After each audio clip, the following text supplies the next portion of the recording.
Good evening, fellow heretics. Welcome to tonight's episode of Nerds and Heresy. I'm your host, Captain Dadpool.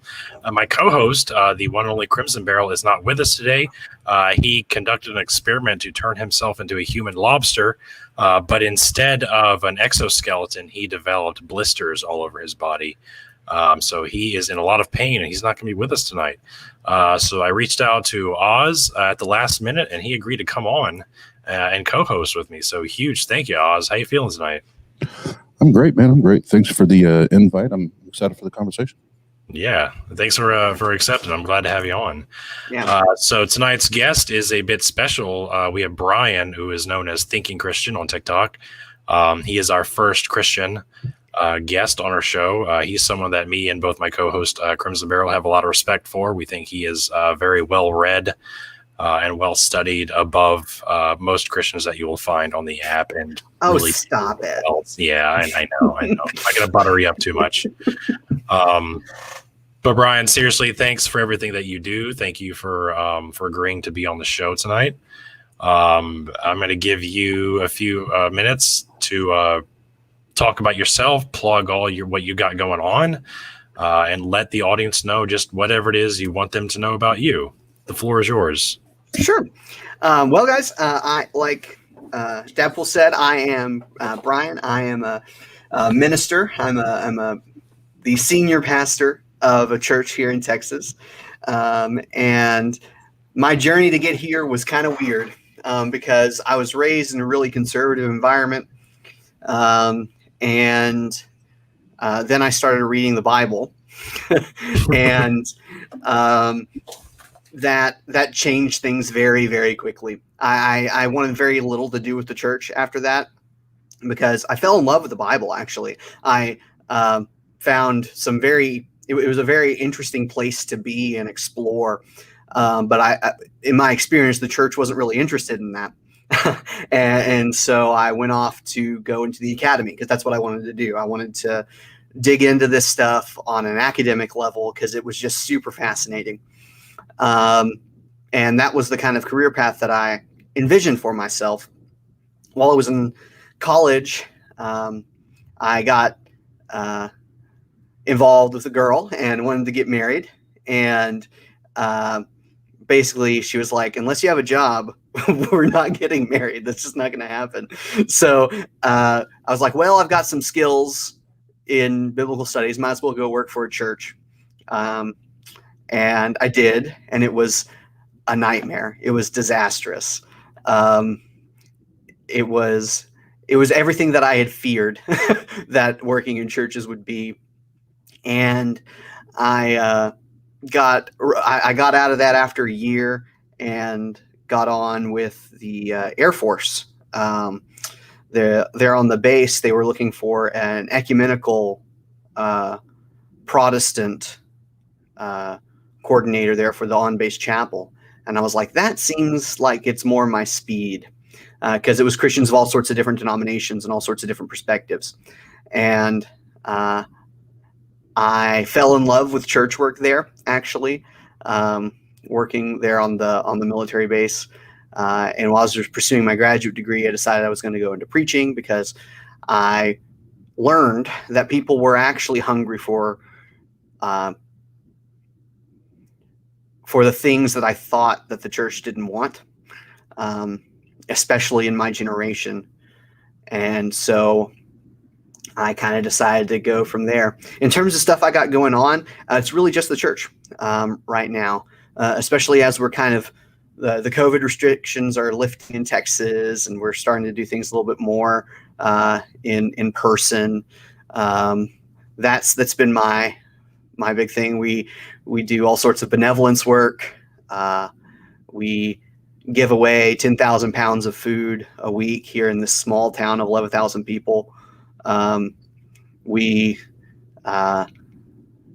have something that I've started recently called, we call it bar church, where we just go hang out at the bar really and play pool and just chill. It's like my favorite thing that we do. But if you're interested in us or what we do or anything like that, you can go to wilbargerstreetchurch.org is where we're at. But other than that, and what I've got in the church and what I got going on TikTok, I don't really have anything else going on. I've been really looking forward to this conversation.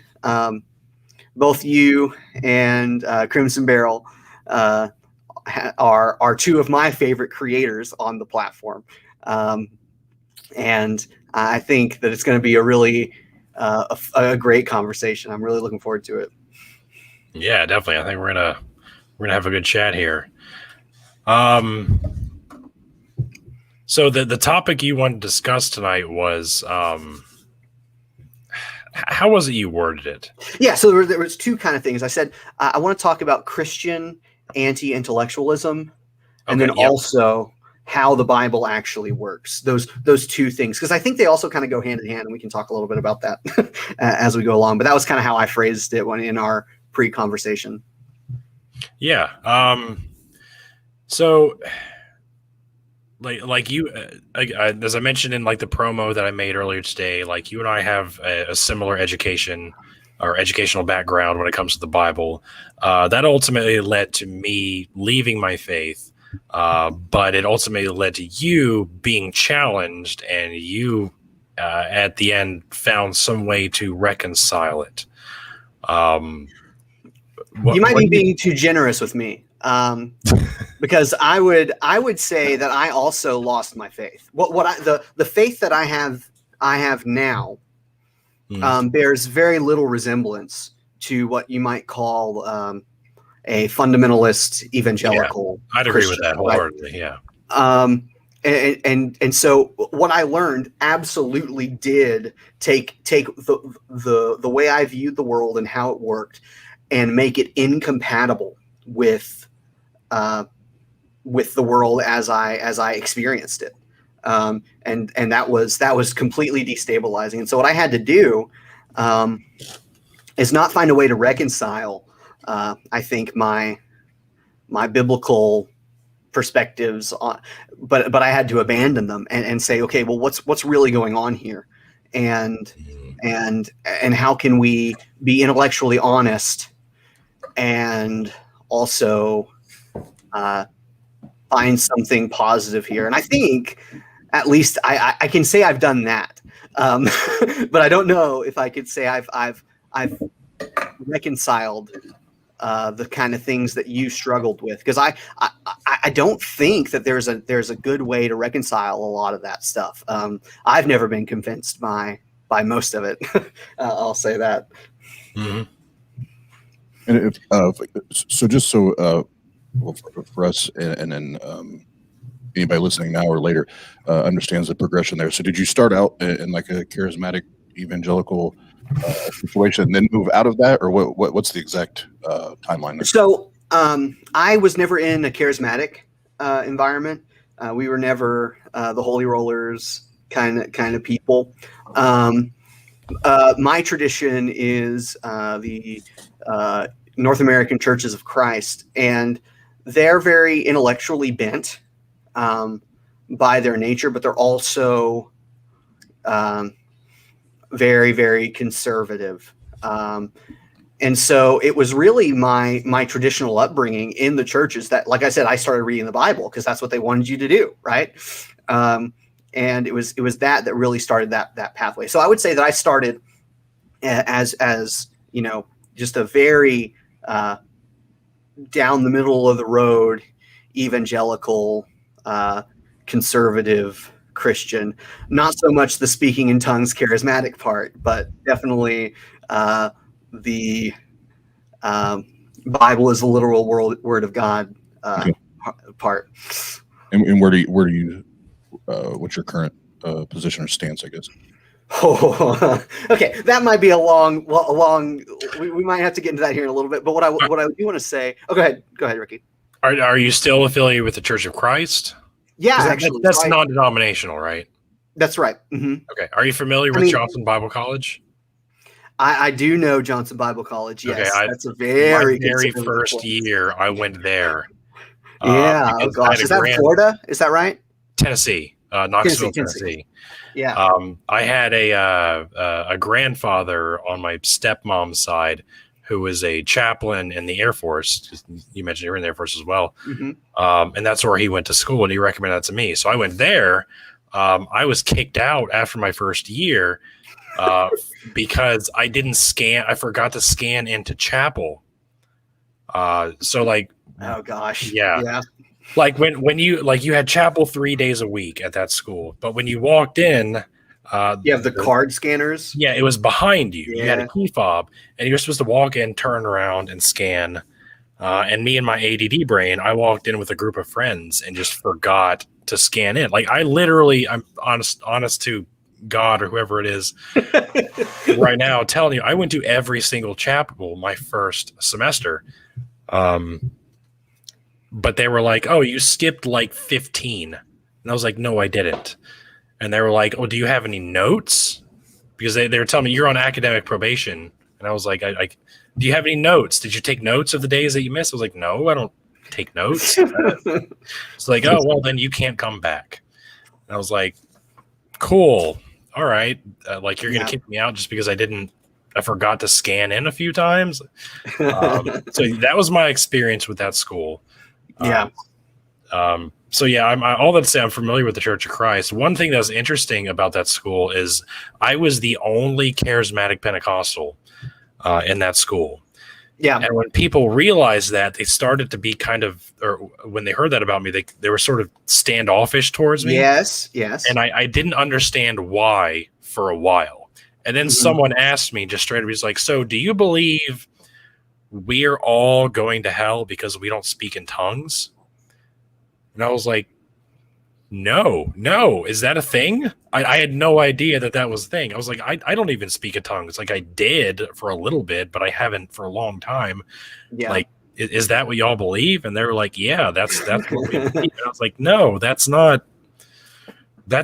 So that I was introduced to that disconnect there. And it was, well, there's also a little bit of like suspicion, right? Because we're and this is one of the reasons I was never anti-science or anything like that, is the churches of Christ in general are really suspicious of spirituality as a practice. Like we're very, we have like emotional worship where there's fog machines and lights and beautiful. Yeah. And so, but we're an a cappella tradition, right? We don't have those kind of, so you hold to the a cappella. Yeah. Yeah. So we're an a cappella tradition. And so we kind of move away from emotionality and that kind of ecstatic stuff. Like I said, there's this intellectual strand that runs through that tradition. Now there's a weakness to that. I think that we can be a little cold sometimes because we're like that. But yeah, I think that probably also has to do with it, that they're suspicious of you because you were doing stuff that we just didn't get. Yeah, I was actually part of the work study program at that school because I had a background as an electrician and a pipe fitter. So I joined the work study program to help like contribute to my tuition. And I was a guy that I was attached to, and we would just go all over the campus and make whatever repairs need to be made. And so the guy that I was paired with, he told me that, his father was a diehard like a cappella only, and he told him that he is going to hell because he allows an acoustic guitar in his worship sessions. And I was like, again, like that's a thing. Like this is some of those. Yeah. There's some of those. Whole new world that I had never been previously exposed to. And I was like, your own dad is telling you you're going to hell because what? Okay. Yeah, so there's a whole new world I was exposed to that I didn't know previously existed. It was like your own dad is telling you that you're going to hell just because you allow an acoustic guitar into your worship. And he was like, yeah, because the New Testament, there's instruments like the harp and lyre that King David mentions in the Old Testament, but in the New Testament, there's no mention of that. Right, so, and that's where I started, right? All these things, that's kind of where I grew up, that kind of rigorous commitment to the Bible as kind of this blueprint for everything. And that became very problematic, very untenable, very quickly. And if I could ask a question just on the music part. So I shared earlier, my brother's a pastor. My mom was a music pastor, a praise and worship pastor. We were charismatic evangelical for 20 plus years. I guess my question would be, if not the instruments, why any music at all, whether it's a cappella or anything? Because even the words can strike emotion. So, and I wouldn't say that we run away from emotion entirely, but it's kind of what Ricky was saying is, in the New Testament, there are clear commands to sing, right? Ephesians chapter 5 comes to mind. And so they take those clear commands to sing, but it doesn't say do anything else. So they want to make sure they're following the blueprint as closely as possible. So they don't want to deviate from it one little bit. And so that's kind of where that comes from. Now that's not a perspective that I share, but that's that is where that comes from. Yeah, I've always been curious that, because as my mom did that, and I'm a musician myself, and I love writing music, creating lyrics, even poetry. To me, as a musician, as a writer, that makes no sense to me, because I understand that both can strike emotion very easily. Spoken word can just as easily strike emotion in a human as a played instrument. Absolutely. And art, I think, is essential to human experience and communication. And I think, anytime somebody wants to, one of my pet peeves that I get in comments on TikTok is whenever I'm explaining some sort of biblical story, putting historical context with it or something, and someone's like, "Oh gosh, you're talking about fairy tales again." And I'm like, okay, first off, fairy tales are rad. Art is beautiful. And so to act like that's a demeaning thing, to say that these narratives are these constructions that reach into the human soul and give us a picture of ourselves that we have never confronted before. Fine, if you want to call them that, go for it, because art is man, it's powerful. And that's one of the reasons I'm a nerd.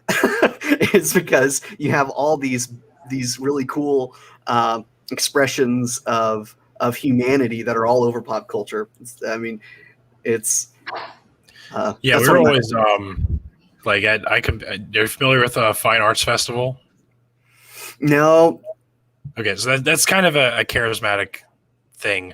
It's a yearly festival where churches compete. They do human videos or dramas, or people who sing. They can do solos or solo instrumentals, or they can do poetry, and they submit all these various forms of artwork.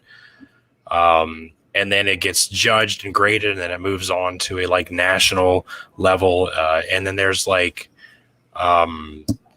college grants that come with these. If you win some of these competitions, you get college grants or scholarships. And so my denomination was very supportive of artistic expressions. I was in a bunch of these festivals. I had college credits or grants that would attributed to my college tuition just because I competed in these and human videos or dramas or whatever. But that was a big thing. And I appreciate that because I'm an artist.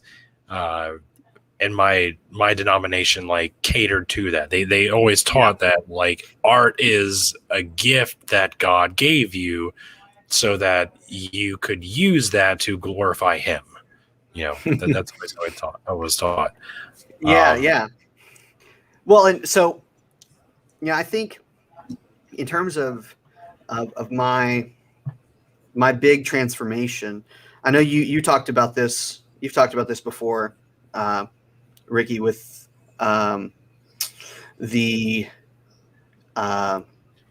when you started trying to reconcile the things you were learning with your faith, and things just kind of fell apart.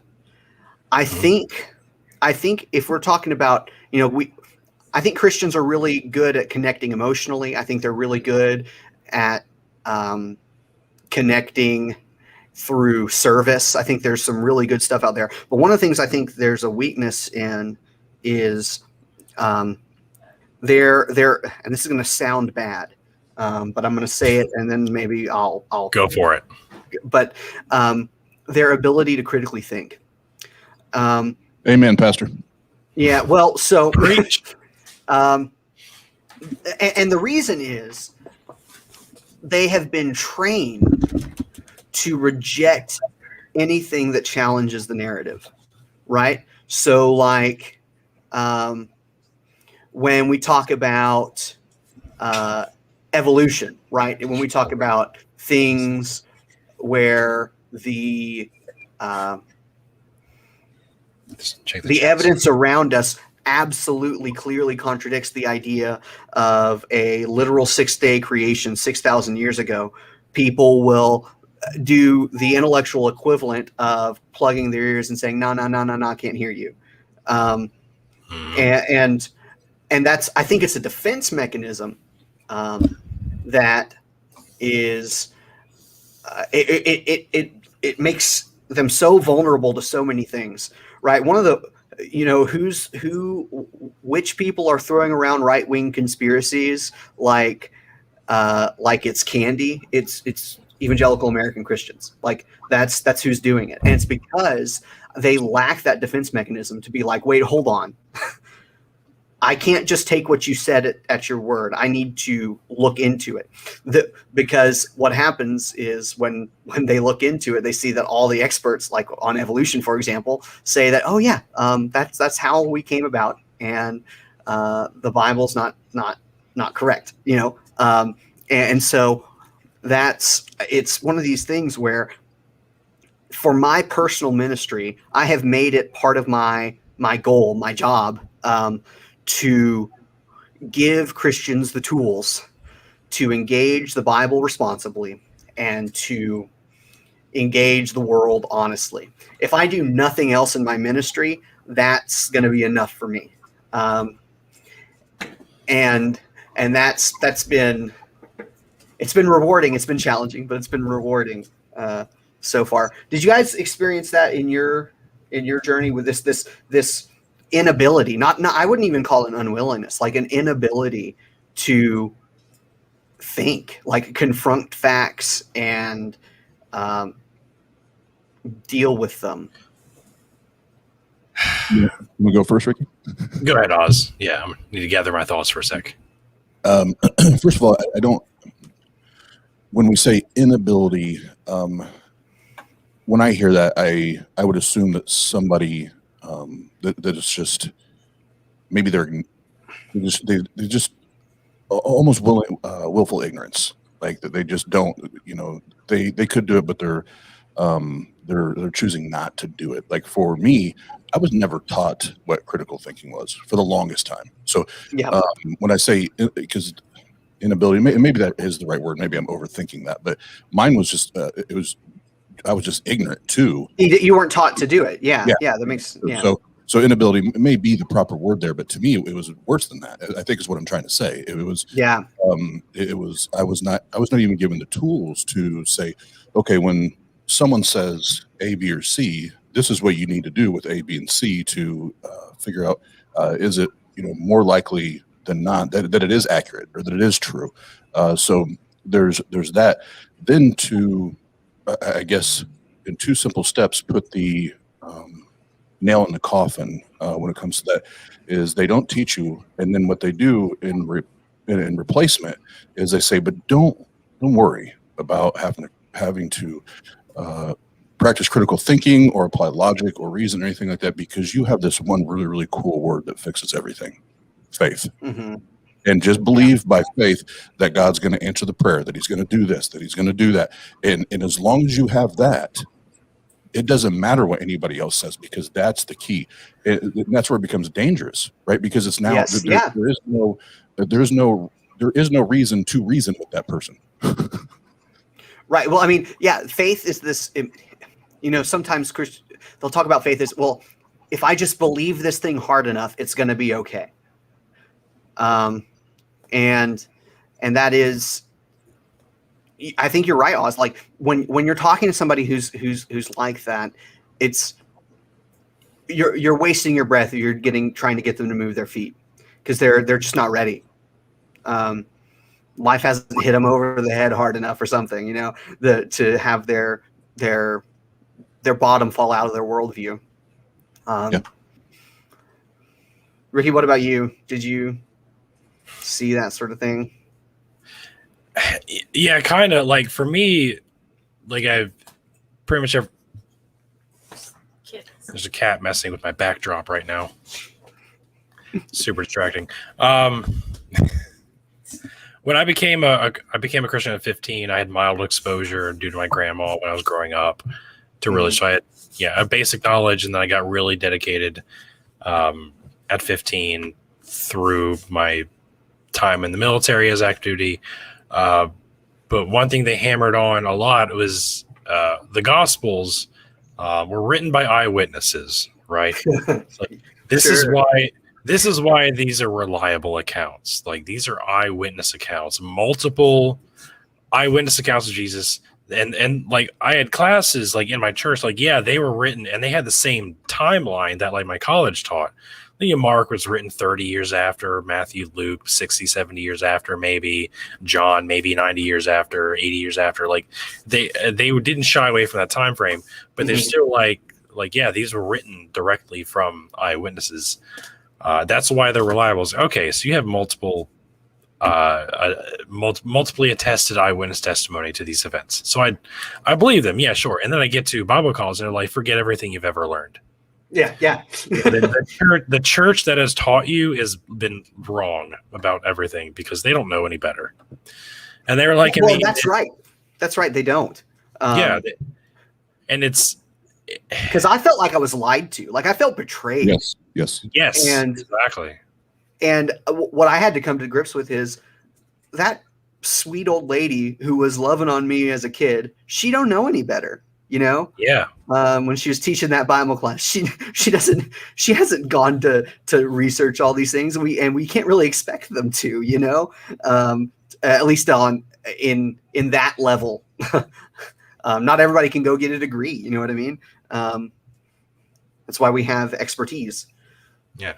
And nowadays you don't even need a degree. You just like it's the age of information. Like you don't need to go to college. Absolutely. You just have to be self-motivated enough to do the research or be willing to ask or type in the difficult questions into Google.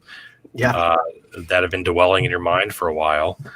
But yeah, for me, like when I got in college, I'm like, okay, so what you're telling me from these other like Bible experts who have doctorates in the study, like you're telling me we have no eyewitness testimony of the things that Jesus did. We took classes on the Jesus seminar, like, hey, there's only a small fraction of the things that the Gospels record Jesus saying he probably actually only said.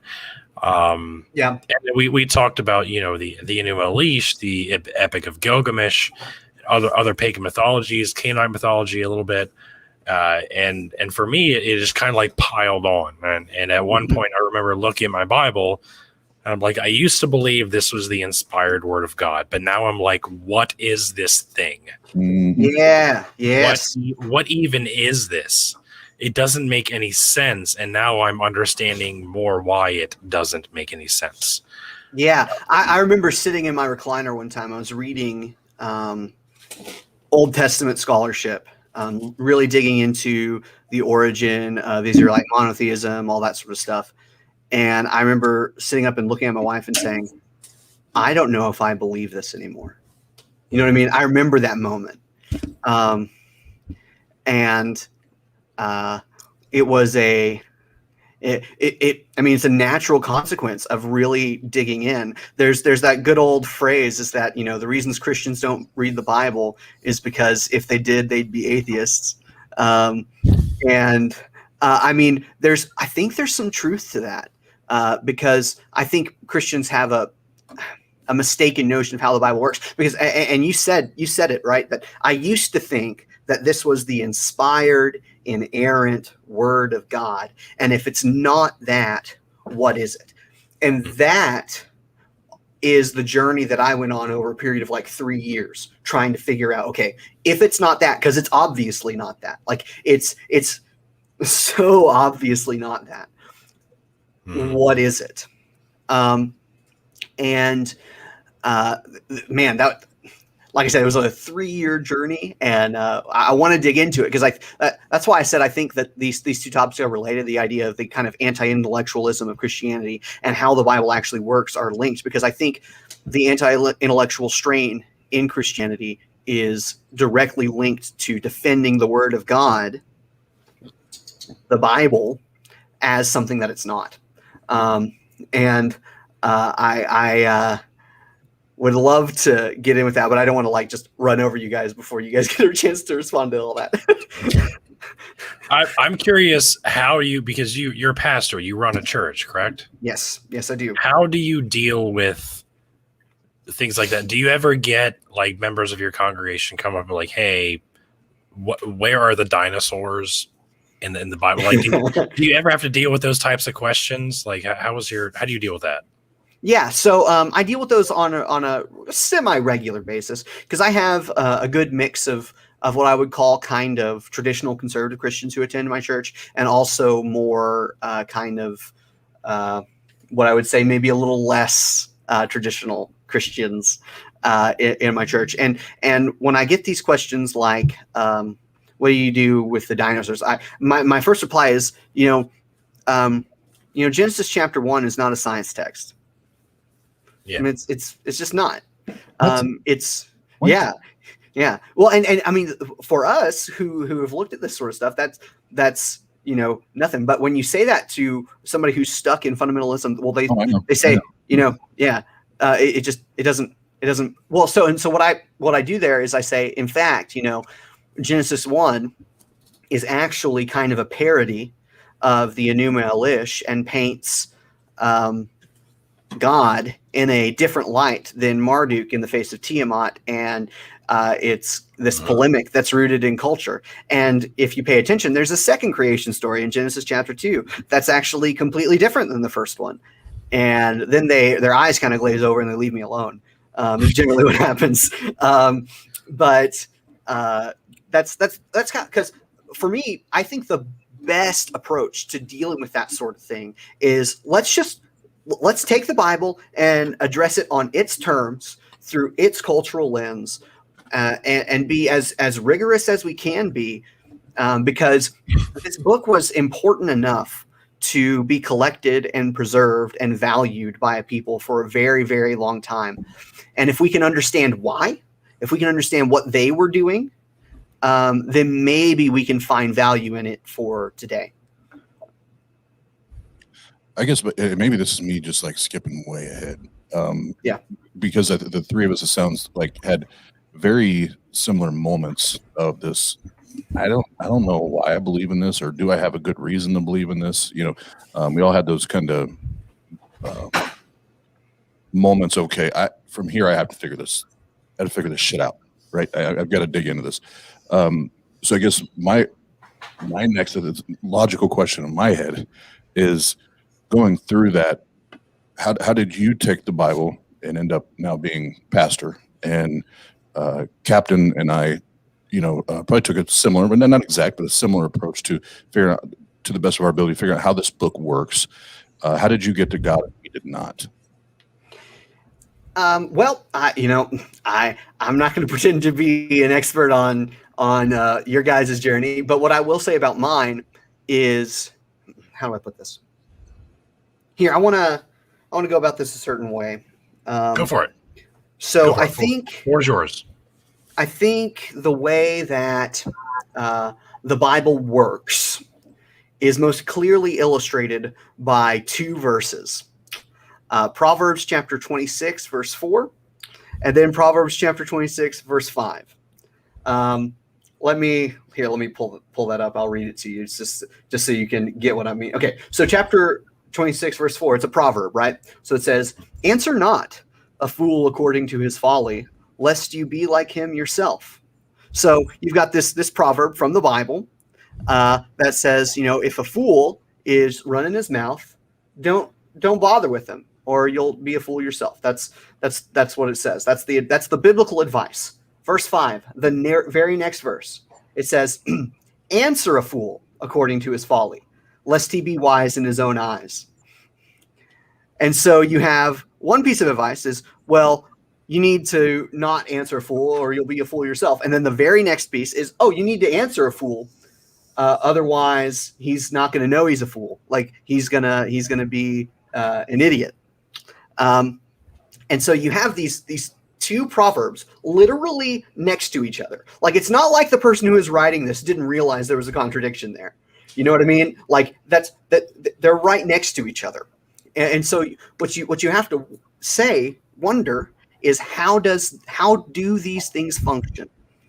What is the function of these two texts that are giving us opposite advice, but calling us kind of an authority in a fatherly way? That's the way that Proverbs is written, kind of like a father to a son.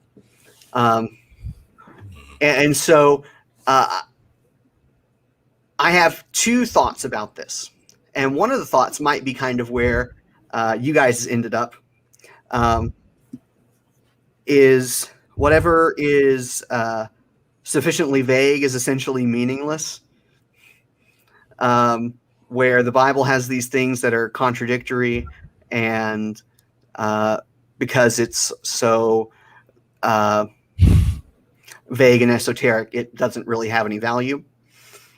But for me, I look at this in the grand scheme of the Bible, and a lot of evangelicals will freak out when you talk about the Bible contradicting itself. But it does all over the place, all the time. And so for me, and we can dig into some of the specifics here in a minute because I think they're important. But for me, the Bible is not a blueprint to follow. It is a record of people processing reality, processing their lives, and trying to say something significant about ultimate reality. And what the Bible does, I think, is it calls us to journey on that process ourselves in the moment, by joining in that ancient conversation. And we can talk about how we can see that in the Bible a little bit, if y'all want. But are y'all tracking with me, or am I off the deep end here? No, yeah. So you're saying that you don't see the Bible as the infallible Word of God. You see it as a collection of flawed individuals who are trying to understand what is going on based around a core truth. Does that make sense? Yeah, I think that's I wouldn't quibble with that too much. Cool. Yeah, Okay. yeah. And so I think we can see this pretty clearly in Scripture, right? So if you look at the Psalms, for instance, there's a psalm that talks about celebrating, dashing the babies' heads against the Children rocks. on the rocks. Yeah, right, I'm familiar. Right. And so you have a celebration, right, of God destroying his enemies. That's what they want to do in that cultural moment. And then you have a story like the story of Jonah, right, where this prophet is this fantastical story, eaten by a fish. But the reason he doesn't want to go to Nineveh is because he knows that God is merciful and would forgive these enemies of the people.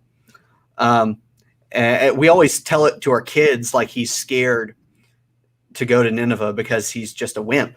But if you look at it, Jonah is pissed. Like Jonah is like, I didn't want to go because I knew you'd forgive them, and now I'm going to sit under this tree and want to die. And that story functions as this kind of critique, right?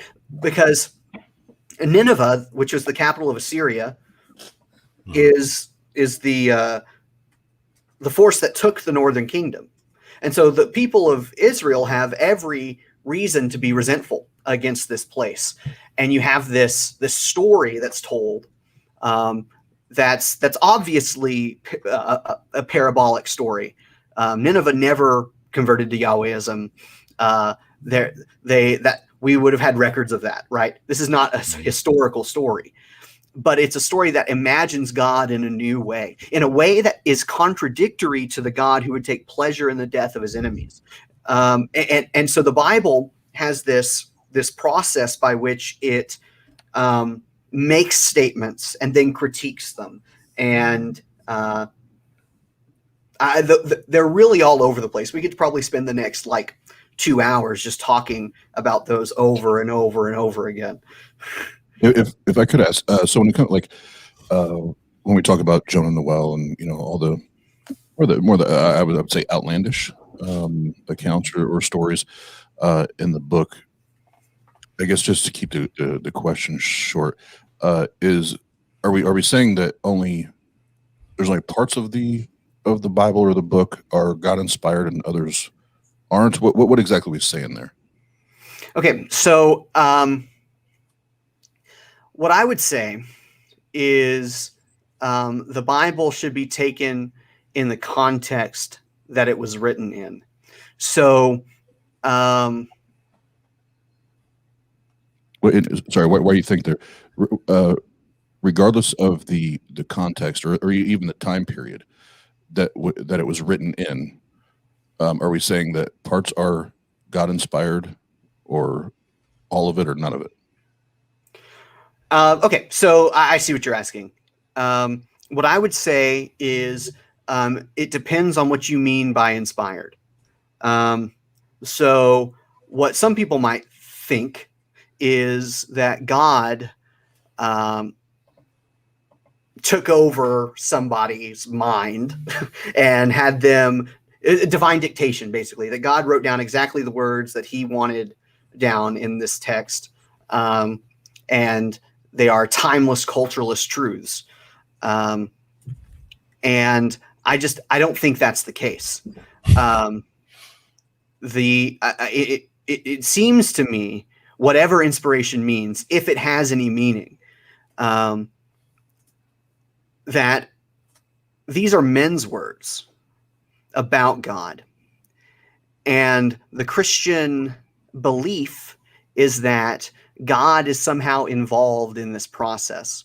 I wouldn't say, for instance, right? A lot of Christians will try and defend slavery in the Bible, right? They'll say, well, it's the good kind of slavery. No, there's no good kind of slavery. Slavery is bad, and I think it is within the biblical tradition to look at verses like that and say, no, that's not who God is. And we can talk about why I think that later. But I think when it comes to do I think the Bible is inspired? My answer to that is it depends on what you mean by inspired. And what most Christians mean by inspired, I would say no. Because what most Christians, I think, mean is that these are divinely dictated, timeless truths. And that's just, it's not the case. Okay, so then I'll shut up and let Captain jump back in here. But if that's the case, if this is, and I agree with you, it's a man-written book.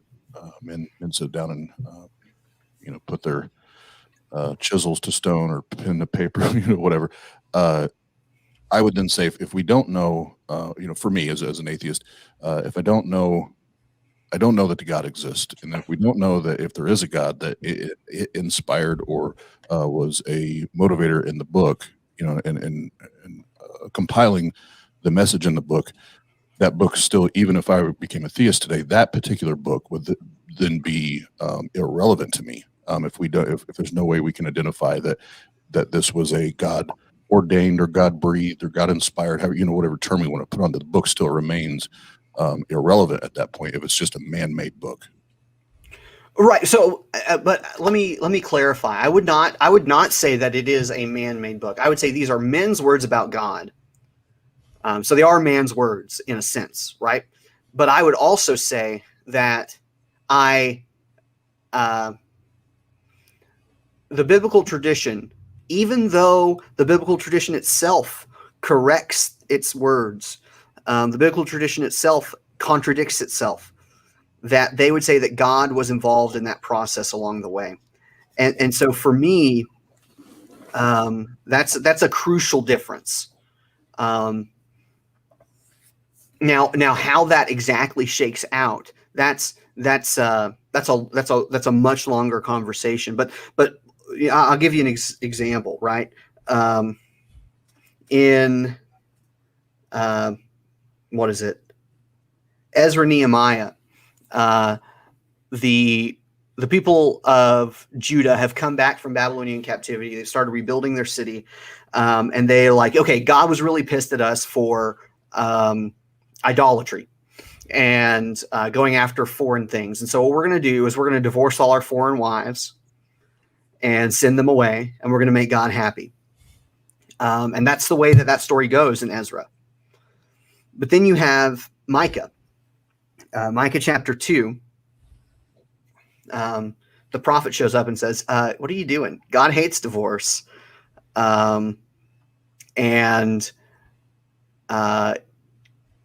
you're doing violence to these women by putting them away. And so you have these accounts of the same story that contradict each other, that one even reprimands the other. And so you say, well, how does this function as a divine text in whatever capacity it does? I wouldn't say it functions in a unilaterally authoritative way like a blueprint. Instead, I think it is a tradition, a process that we engage with, and that requires critical thinking. Like one of the things I tell people is that, they're talking about, well, what does the Bible say about like homosexuality? I get this question all the time. And I tell them the Bible has nothing to say about the modern expression of homosexual relationships. Not a blame thing. It would be like saying, does the Bible say anything about microwaves? The kind of homosexual relationships that we have today versus what they were dealing with in the ancient world are just completely different. They're completely different. And so what I say is the Bible, it's nothing. It says literally nothing on those things. And they look at me like I'm an idiot. And I have to explain the culture behind all these things and all that sort of stuff. And it is exhaustion is what it is. My closing statement for that part of it, and I will go silent. Then if it's man's thoughts or ideas about God written on paper, then it's still a man-made book. That logically follows. I understand what you're saying, but I also think it's irrelevant. But I'm going to stop. Captain, you jump in. Oh, I'm hung up on so many things. I don't know which one to bring up.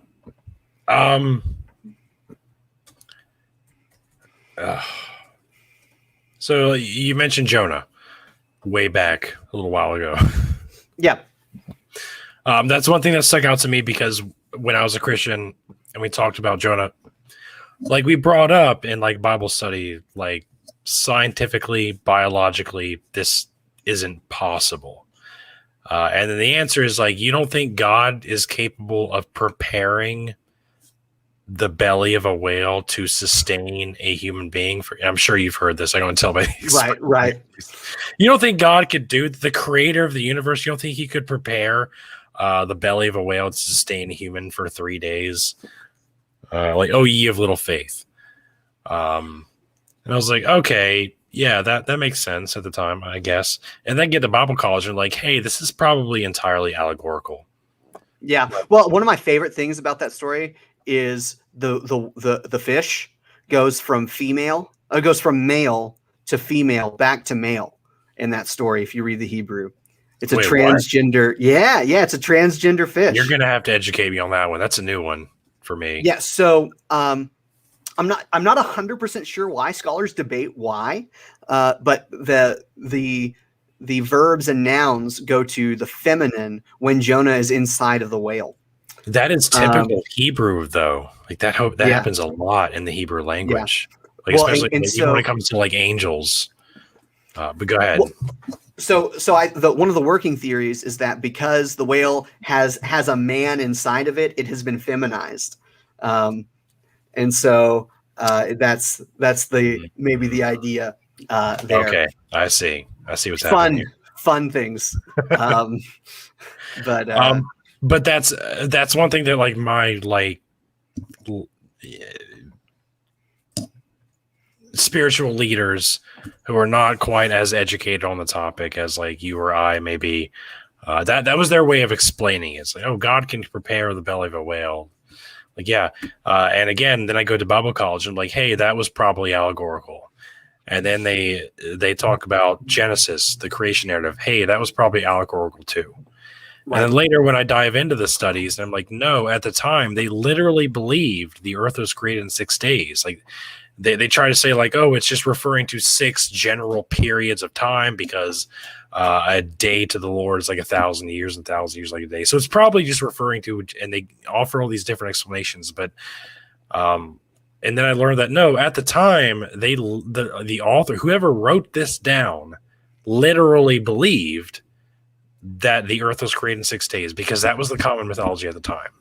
But now I'm learning, hey, the guy who authored this didn't know what he was talking about, and he was unknowingly writing allegorically. Same thing with Jonah, possibly the same thing. I hate that. I hate that so much. Same thing with Noah's Ark, and then like getting deeper, and then you get into like, hey, Moses, and like, hey, there's no archaeological evidence of an Exodus. Oh, that was probably allegorical too.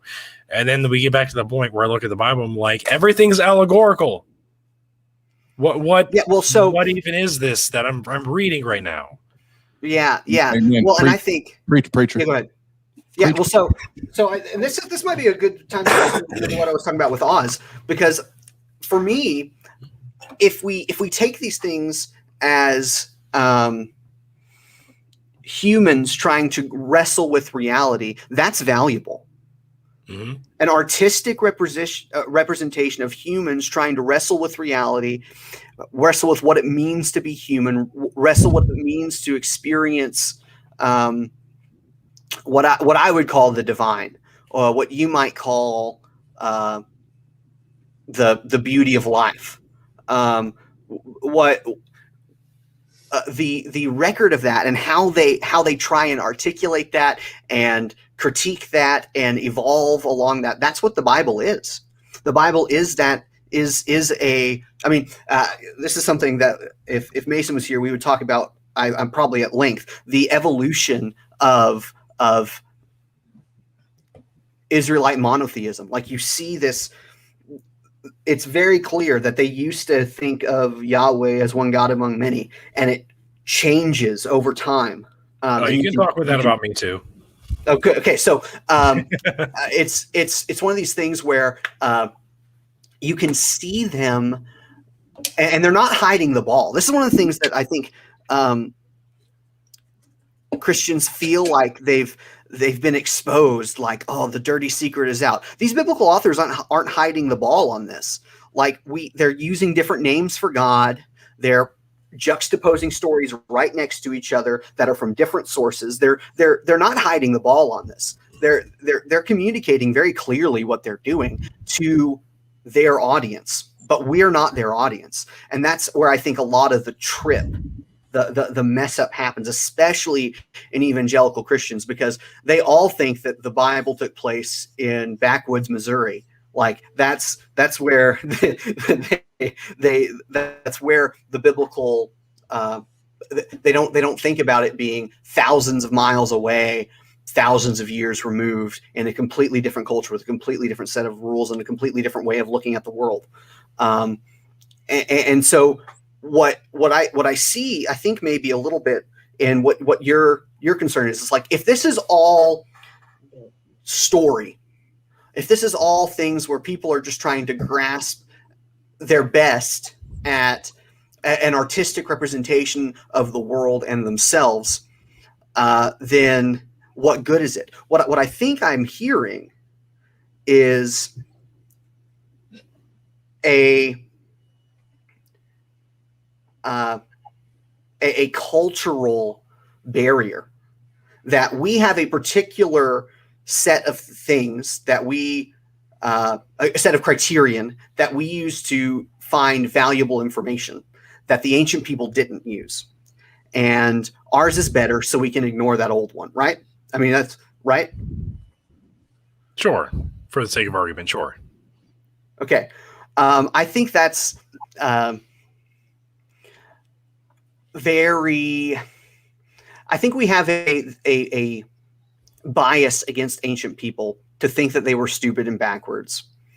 Because, I mean, in some sense they are, right? Like there's stupid and backwards things all over the place. But go ahead, Oz. Hang on. Sorry, what? No, I was just going to back him up. I wasn't going to be interrupt. I was just saying no. They were uneducated. I was going to back you up. Okay, yeah. Can confirm.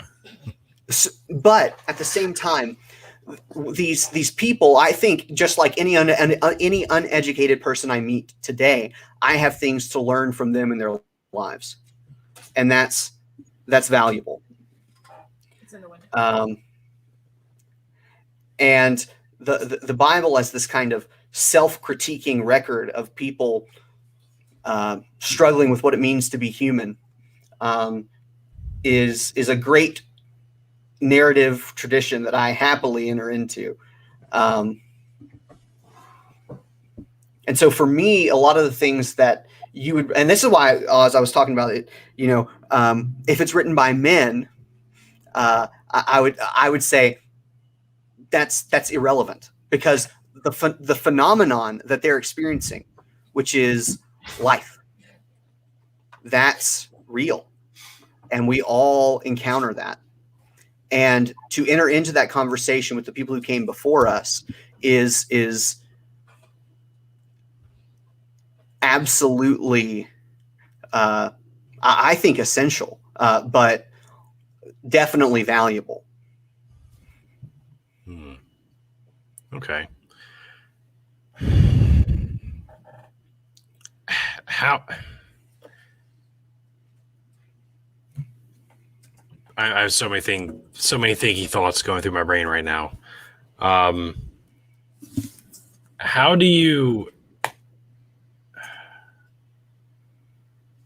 are you able to look at all the things that you've obviously researched on your own, you've educated yourself, because you're genuinely interested in the topic? How are you able to?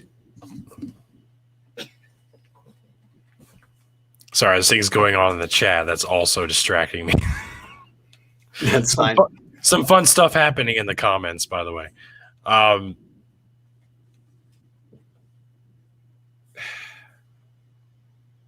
How do you bring everything that you have come to understand as faulty in the Bible, in the inspired Word of God, and come to realize that it's all written by flawed men,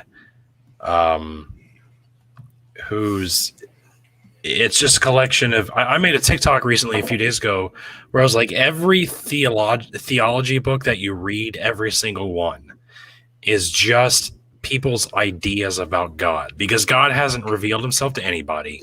He hasn't told us anything about him. Everything you read about theology, about God, period, is just the author's idea about God.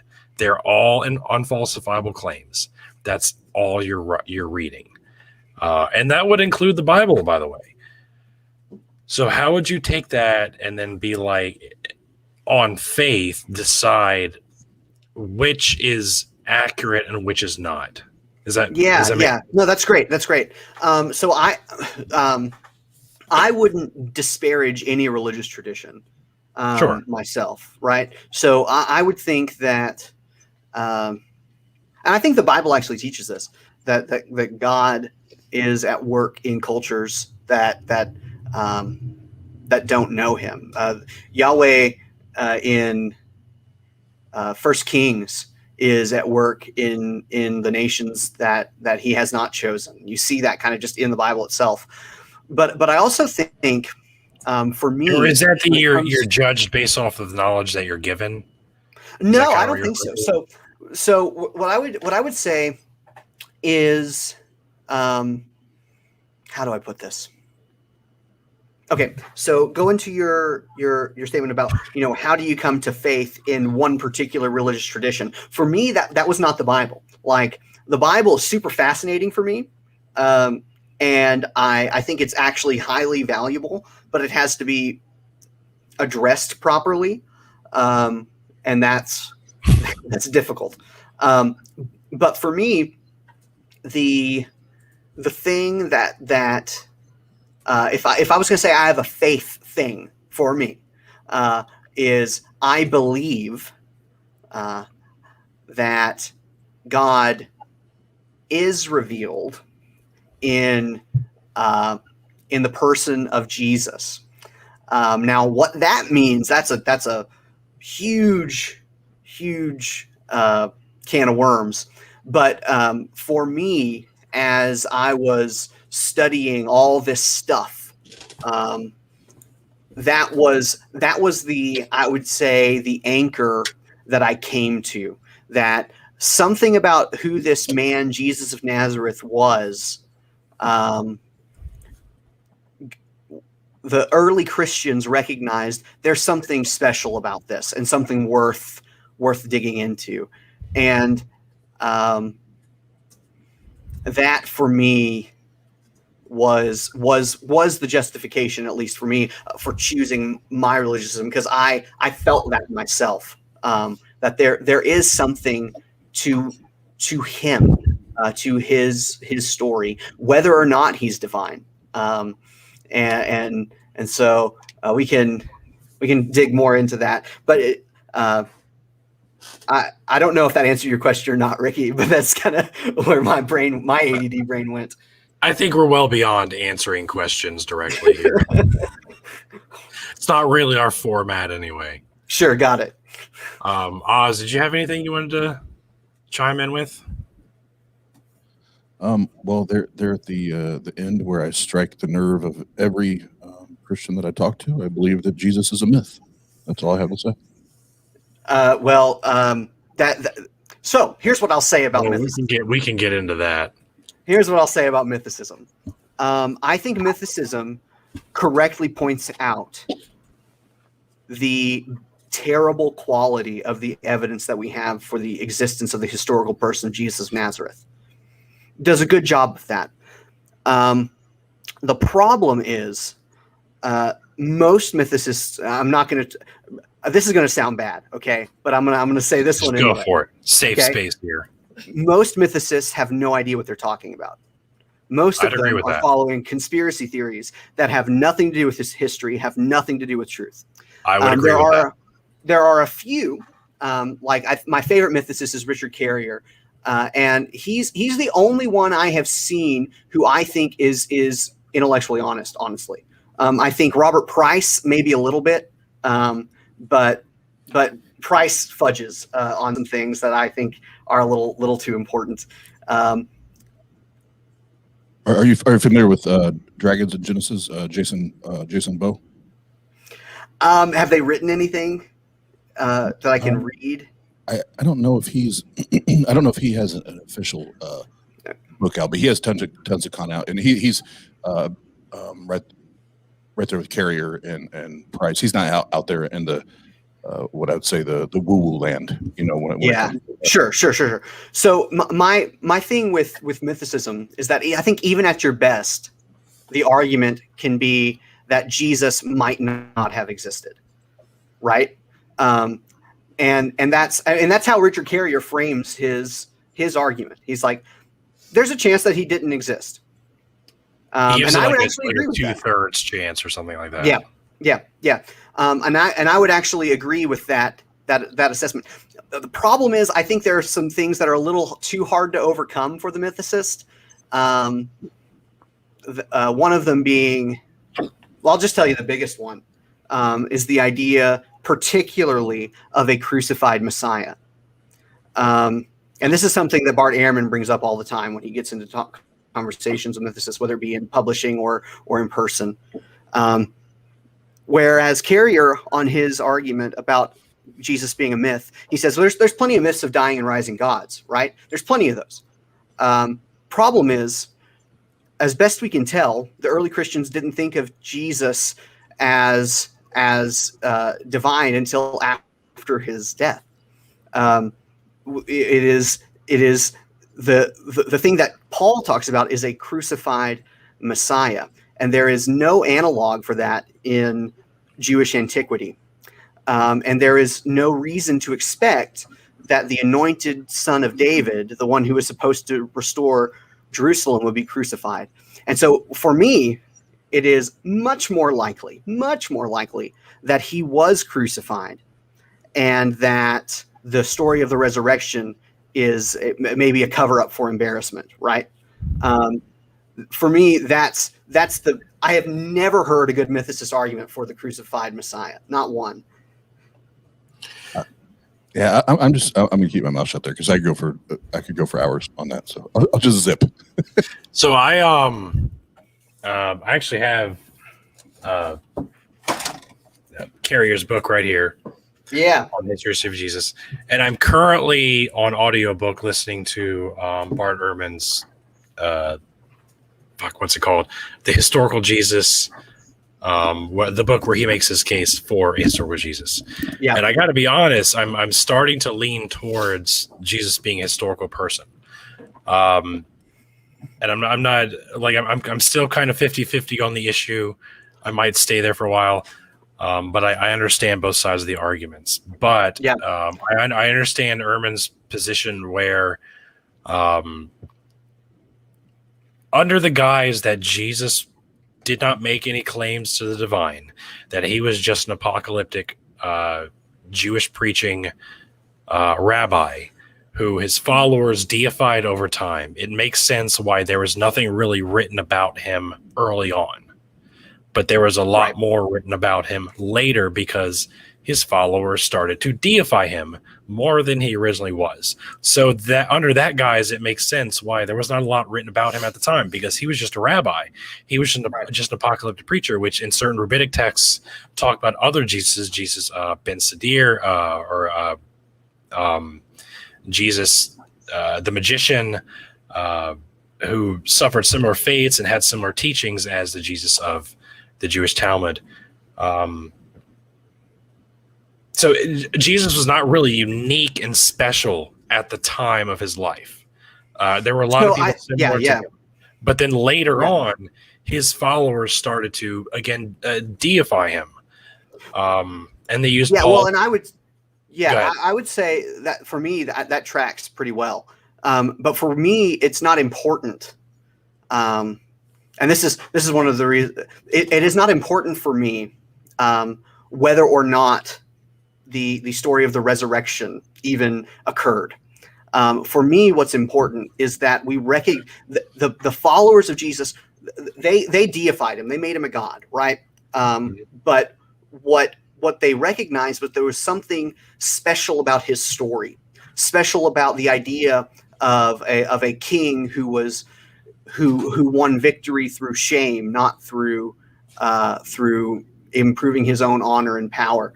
There's something that turns the ancient world on its head. This is something that I don't think Christianity actually gets enough credit for in terms of religious history. The idea of a this crucified Messiah, where shame and reproach voluntarily bared redeems brokenness. This is a huge idea that God himself would die as it gets turned into later. I think that the fact that people latched onto that's what's important to me. Not so much their particular breakdown and understanding of the divine significance of that, because that's rooted in a worldview that we don't share, right?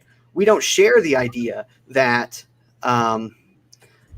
there are heavenly powers swimming around in the firmament, right? But the ancient world, that's the way that they thought. And they placed Jesus in the middle of that. And that's how they understood it.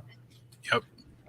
So what you're describing is still would just be that sounds like mythology to me. Like what you're describing right there sounds like mythology.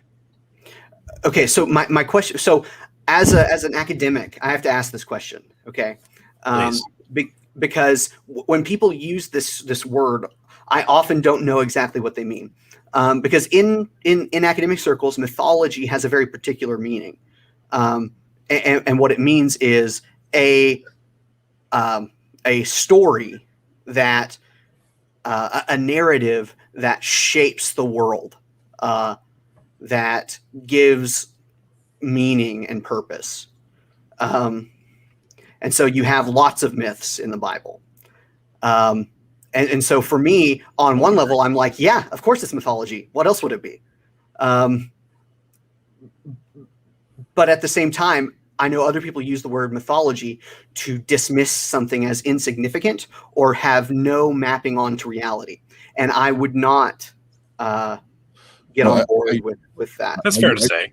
Yeah, and I will concede that there are two ways to try to use it, but so we're being intellectually honest. I try to stick to dictionary definitions or philosophical dictionary definitions as much as I can, and I pulled up, and this is where I line a collection of myths, especially one belonging to a particular religious or cultural tradition, and that's for me when I say that, that's exactly what I mean. Is it's built or constructed for or around a religious or cultural purpose.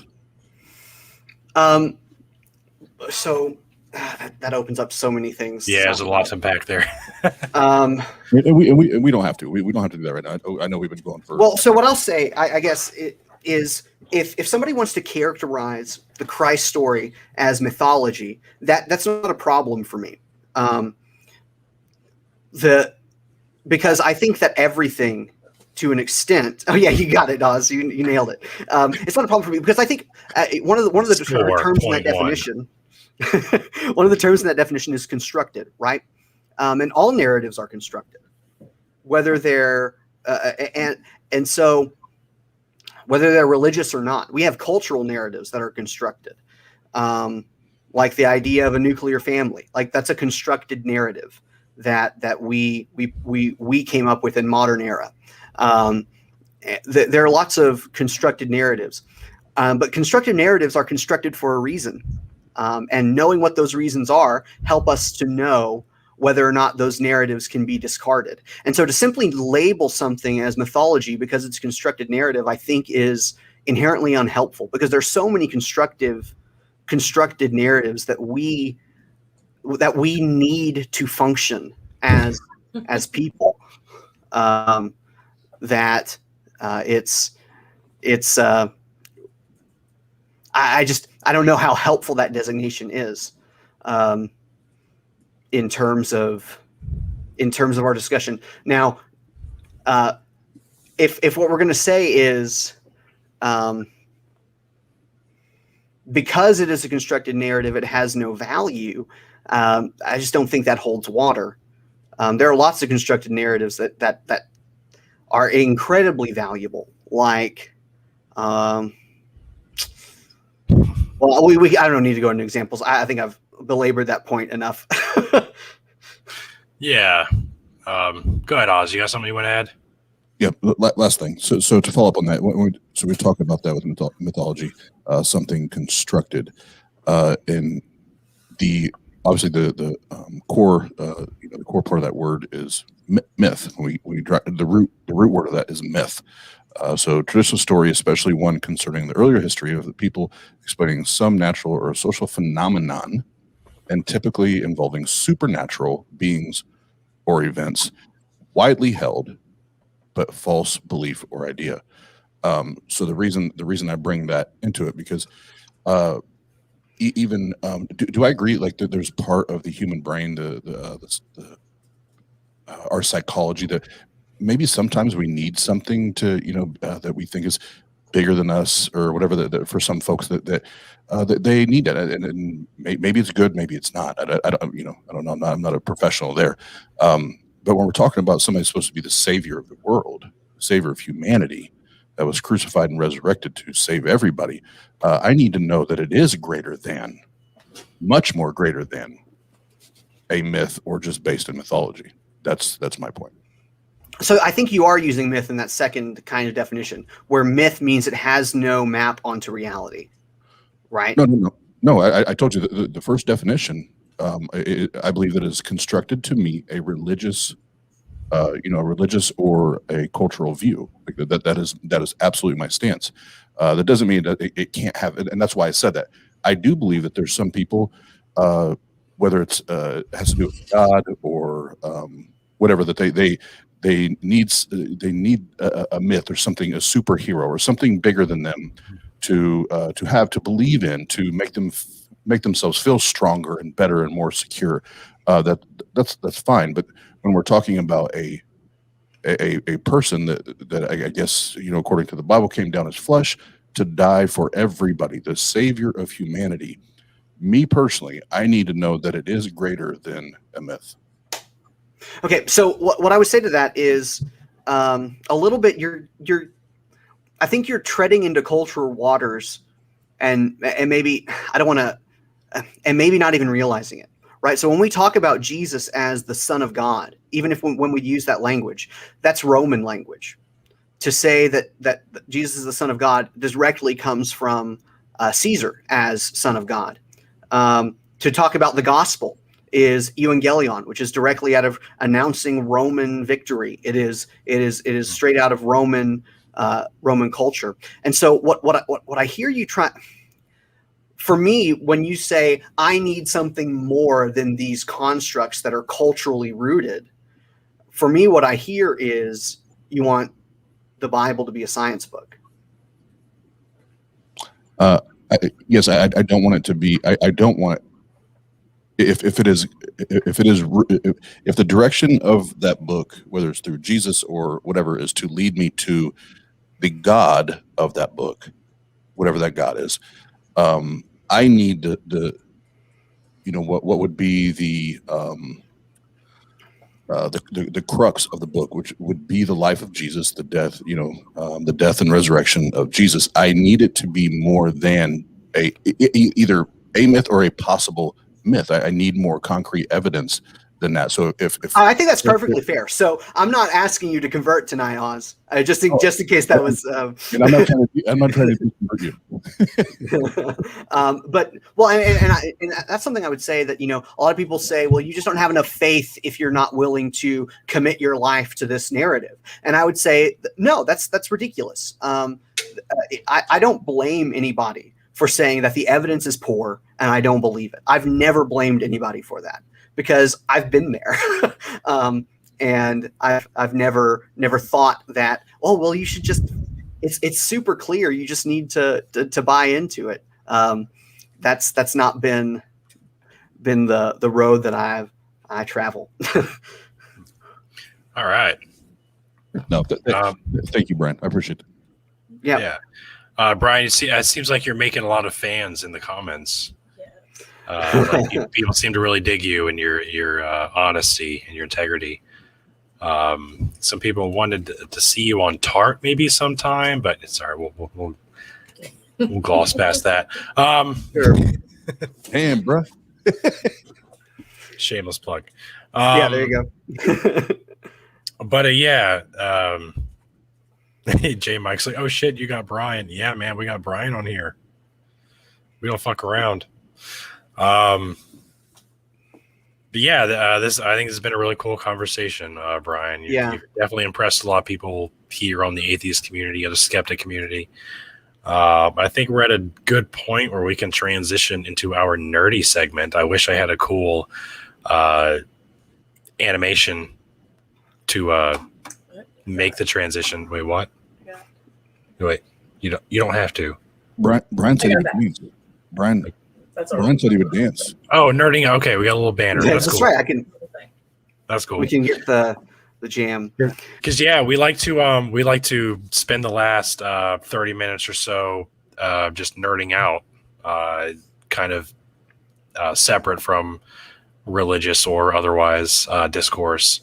But Brian, you are likewise a huge nerd. Yeah, absolutely. You went to a Comic-Con recently, which made me very jealous. Yeah. Yeah. So what is it? We didn't really get to chat up with you about this prior, but what is it you enjoy in the nerd realm? Oh man, just like everything. Like everything. Yeah, I mean, I How play a about lot of currently? games. What do you like into right now? Okay, so there is a MMO, Final Fantasy 14, that I have played for years and years, and they just announced their new expansion that's coming out in the fall, and I'm super stoked. I've watched that trailer like a million times, and I'm really stoked about that. And I'm also running some D&D games right now as a DM, because as a pastor, I have a DM god. on D&D. Oh yeah, that's right. As a pastor, I have a god complex, so I've got to feed that somehow. Right? As a pastor, have a god complex. That's going on a bumper sticker. But yeah, I'm into all sorts of stuff. I'm kind of sad.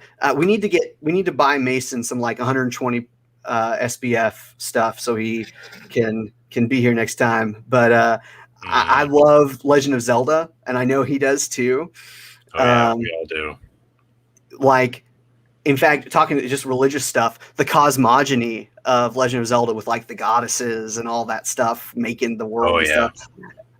My religiously wired brain that loves mythology and narrative just latched onto that at like a real young age, and never let go. Like that's a really I love that series. Yeah, a lot of the Legend of Zelda. There's a lot of like. It's hard not to make connections when it comes to like especially when it comes to like Lord of the Rings or The Matrix. Like there's very obvious, and if you get into like the creators of those trilogies, they have like Christian like inspirations in those. It's hard not to acknowledge that, but you can see that in a lot of like modern day.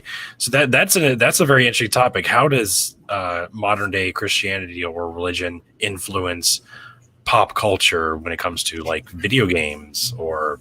Oh man, so I'm about to probably make a whole bunch of enemies here. Like there's books that can be made or written about that. Go ahead. Yeah, well, so one of my favorite movies. This is about to see where the chat lies on this one. One of my favorite movies is Batman versus Superman. And a lot of people hate that movie. It's your favorite? It's one of my favorites. Yeah, see, I'm sorry. So here we go. We go. But in terms of like religious narrative, that movie has tons of it. It's heavy-handed, and that's probably why a lot of people don't even like it. But I enjoy the snot out of that movie. I like DC Comics just as a rule. At least tell me you're talking about the Snyder Cut, right? Oh yeah. That one's way better. Release, the theatrical release is just garbage. Everybody knows that. Okay, that's okay. We can jive now. All right. After that. Yeah. Speaking of the Snyder Cut, did you watch that 4-hour monstrosity of? Yes, I did. Oh my gosh, I loved that. That was so much better. Dude. I think that's one of the only good things to come out of COVID was that movie, because that's the only reason that thing got made, right? Like, there's no way they would dump $70 million into a dead end project if they had anything else to make or release. And so I'm glad we got that. Sad it took a pandemic, but I'm definitely glad we got that as a lifelong silver lining, right? Yeah, I know. So Captain Dadpool. Obviously, you're a Marvel fan. I kind of go back and forth. Like, I like Marvel maybe a little bit better, but my favorite superhero is from DC. It's Red Hood. Oh yeah. It was Batman's second Robin. Like, he's my absolute favorite superhero of all time. And when it comes to animated movies, like DC takes. Man, they're good. Marvel's animated movies are garbage. They're not nearly as good as DC. Like, DC owns that shit. But when it comes to movies, Marvel, it's hard to deny they do exponentially better than DC does. They're cinema. Well, so here's here's the problem. So Marvel got a studio, right? And they had creative control over that studio. Mhm. And DC has a whole bunch of suits in the Warner Brothers executive office Yep. trying to control everything, and it's a disaster. Isn't that so obvious? Like when you watch Yeah. it, you're like, these are not nerds who are making this movie here. Yep. Like, Well, you can and tell so it's that like, just by watching yeah. it. Well, and I think it's very similar to, I think, Disney's problem with Star Wars, right? Because Star Wars didn't get its own like studio, right? Lucasfilm does its thing, but they were under control from executives, and it's obvious that they didn't have the same kind of creative freedom and planning that they were able to do with the Marvel movies, and it breaks my heart that corporate greed has ruined some art. But yeah, so much potential lost there. Oz, what do you think? I have nothing to say about any of that. my nerdery is more around. Well, I do watch a lot of documentaries. I love studying criminal psychology. I was gonna say, do you do true crime? Do you watch a lot of true crime? Did you watch the what's the one that came on Netflix recently? The Hotel. What's that hotel? Hotel in- Cecil. Oh shit! Yeah, it was so Now good. I'm the outcast. All right, just like that. And then my wife and I order the shit like you get in the mail once or twice a month, like the crime stuff that you sit at the dinner table, pour drinks, and you figure out murders. Oh, dude, like, that's rad. We do that. So I do that. And I just listen to, because I am a high school dropout and we do have all this information in front of us, I listen to hours and hours and hours of YouTube stuff, whether it's Anthony Magnabosco, Shannon Q. I love the way Shannon Q operates, the old school Matt Dillahunty stuff. The people that love to ask the good questions, the heavy hitting questions. I listen to hours of it, so that's my nerd. So I've actually so Matt Dillahunty, he's a Texas native as well, and I've had the opportunity to speak with him on a couple occasions, and he is like the nicest dude. Like a lot of Christians just hate him because he has insightful questions, and it just I have always just found him, after the shows that he does, just be just a really cool dude to hang out with.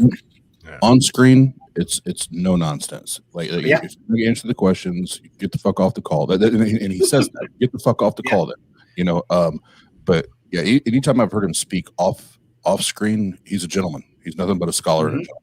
So it's kind of the same way with me. Like I was on alternate media, Brad's YouTube show, and we had a very good conversation. And then like another one of his friends, his name is Seamus, came on one of my lives, and he was like, "Hey, it was really cool to hear you talk, without or not from TikTok. Like, it was cool to hear you talk. Like, he's like, you seem like a really cool, knowledgeable guy." And I was like, yeah, like face to face, I'm very different than when I am on TikTok. Like on TikTok, I'm much more abrasive than I am one-on-one. I think Matt Dillahunty is the same way, because I've had very brief interactions with him too. And Aaron Raw also seems very abrasive on his YouTube shows, but when you talk to him one-on-one, like we're all teddy bears. Yeah. Have you guys ever met? Talking about nerd culture stuff, you ever had the opportunity to meet somebody you really thought was great, and they were just an a-hole, like just a complete a-hole? Have you ever had that experience? Yep. I haven't, actually. I've been fortunate enough to evade that, but I've heard that happens a lot. Yep. So Brian, I feel like you have a story. You go first. Oh, so I was at a convention, an anime convention. That's another nerd thing for you. And with my wife, and there was this voice actor there who was supposed to sign autographs and stuff, and he was supposed to be there for like an hour and a half, and he was there for like 15 minutes. And I heard him telling his manager or whatever, I guess it was his manager, as they were kind of packing up and leaving, he was like, "I got better places to be," and I was like, Oh, "Okay, shit. bud. Okay, bud." That's how it goes. Yeah, I met. Oh, go ahead. Oz. No, you go. Stalemate. All right. When I was in my early 20s, my favorite band at the time was called the Crew Shadows, and they were like an industrial goth metal band. And I went and saw them in concert. But they were like at the venue they were at, there was some sort of like weird business meeting like beforehand, and it got delayed.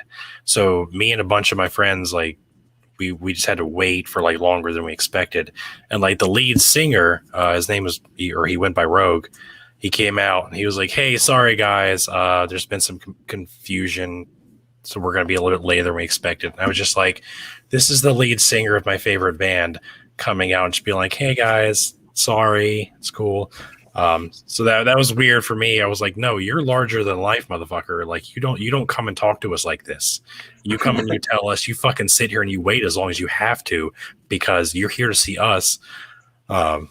But no, he was like the most like down to earth human being. And then after the show, I went up to him with a napkin because I won his autograph, and he was like, "This is all you got?" And I was like, "Yeah, sorry, I don't have a piece of paper or a pen." He was like, "Hey, hang on." And he went and got like one of his own postcards and a pen, and he signed. He's like, "Here, take this." That's that. I was like, "Oh shit, thank you." So that I had kind of like the opposite experience with someone that I really admired at the time. But yeah, I have heard, obviously, you don't want to meet your heroes. Yeah. It's I have two, and I'll go through them very quickly. So first, growing up so I was a all-state athlete in Indiana, and growing up, it's basketball country. He doesn't have nerd cred. He just lost his nerd cred. Jock No, status. No, my nerdery went away once I realized that none of this means anything. None of this means anything. And I went from like the cool dude with all the tattoos to where why is that nerdy mother? I got all them tattoos. But I remember when I dropped out of high school, and I was like, yeah, screw. It was part of that transition. I was like, I don't need all the sports. I don't need all this attention. I don't need. And I took on a lawn care job, and the guy I was working for had the second or third largest lawn care business in the Indianapolis area. And we had both of Isaiah Thomas's properties, and we had Larry Bird's property. Oh, wow. And if you are from Indiana, those are two of the most prestigious, important, famous names to ever come from or play ball in the state of Indiana. So watching, tons and hours of sports growing up, I was always told that Isaiah Thomas was just a giant asshole and Larry Bird was cool as the other side of the pillow, right? Yeah, I see that. Let me tell you something. let me tell you something. Here we go. So Isaiah Thomas had two properties, and guess what he did? He invited us to play 21 with him and his sons in their driveway. Like what? We got asked to play 21 with Isaiah fucking Thomas. Now, Mr. Bird, on the other hand, had this thing where it's like, you cut the grass, nobody trims the shrubs, the hedges, anything like that. You don't do the mulch. Like I do all of that. You just cut the damn grass. Now, my crew that I had at that point was two or three guys, Latino guys, and they knew very, very, very, very, very little English. And when I say very little, like I tried to write it down on paper, like and draw pictures, like don't do this, don't do that. And I'm not being a smartass, but I didn't want to because that's a valuable account, right? So I'm like, don't do this. Like this part of the yard, don't do this. And I get about 2 or 3 passes into the lawn, and I see one of my crew guys is still over there with hedge trimmers starting to go to the hedges. And before I can even get over there on my riding lawnmower, here comes 6'9", big son of a bitch, Larry Bird, raging out of his front door, yelling and screaming and cussing at the top of his lungs how stupid we are, how dumb we are, that we can't understand simple directions. And then I tried to tell him, like, no, like, look, like everybody on my crew right now, I'm the only one that actually like understands English, can fluently speak English. And I tried to help them. This is an honest mistake. We're good. It won't happen again. He told us to get off his property, and we're not welcome to ever come back onto his property. And it was like, damn, bro. Like, Damn. Oh man, Oz, you can't ruin Larry Bird for me like this, man. I was really looking forward to that series where Bo Burnham is going to play Larry Bird. Have you guys seen that? Oh, I've seen the teasers, but nothing. Yeah, it's not out yet, I don't think. Yeah. Oh my gosh. After that, like he fell so far down my book of giving shits about. Right. It was like, I can't believe you would treat people like that. Just on honest mistake. So I said it'd be fast. The other one was when I was still a Christian, and we were traveling. Majority was in the Midwest, but we did shows with like Truth, Tripoli, Lecrae, Tadashi. I can't remember the other guy's name right now, but I was always like, oh, these dudes got to be cool people, man. Like they're doing it for the same reasons we're doing it. Rick Rubin, not Rick Rubin's, John Rubin was the Christian one. These dudes are all doing it for the same reason we're doing it. Yada yada yada. Can I tell you, out of the whole entire lineup that we got to be lined up with to perform with and quote unquote minister with, there was only one person that if I were to go back to being a theist and want to do it again, that I would actually get on stage with, and that was Truth, Emmanuel Lambert. He's the only one that the rest of them were phony, man. They were phony, funny acting, fake, and they were about everything but actually helping people. You know, and Eesh. Yeah, it did. At that time, it broke my heart because I built this thing, like kind of like modeling it after their shit and what they were doing, and that was like my motivation. And then when I met them all, I was like, God, all right, well, I'm not listening to y'all anymore. Yeah. So sorry for bringing the mood way down there. So Larry Bird, well, Larry Bird. So my wife, her nerdy thing is Lord of the Rings. She loves that stuff. I think we watch all of the extended editions of all of The Hobbit and Lord of the Rings both at least twice a year, and that takes about half the year to do. But we do that. But we were talking about people we've met. She grew up on a marina up in the mountains in Colorado, and she told me she met Shaq one day. He came in to rent a boat from them and said he was a super cool dude. Gave her a giant tip. She was. I've heard from everybody, especially down in South Beach, like the Miami area, that Shaq's just cool as shit. I've heard that from everybody. I've heard that too. Oh, I did meet Evander Holyfield in an airport after the ear bite, and he was super cool. Like he was like, how did you even recognize me? I was like, dude, I'm a big fight fan. That's awesome. I just got reminded of a memory from when I was little,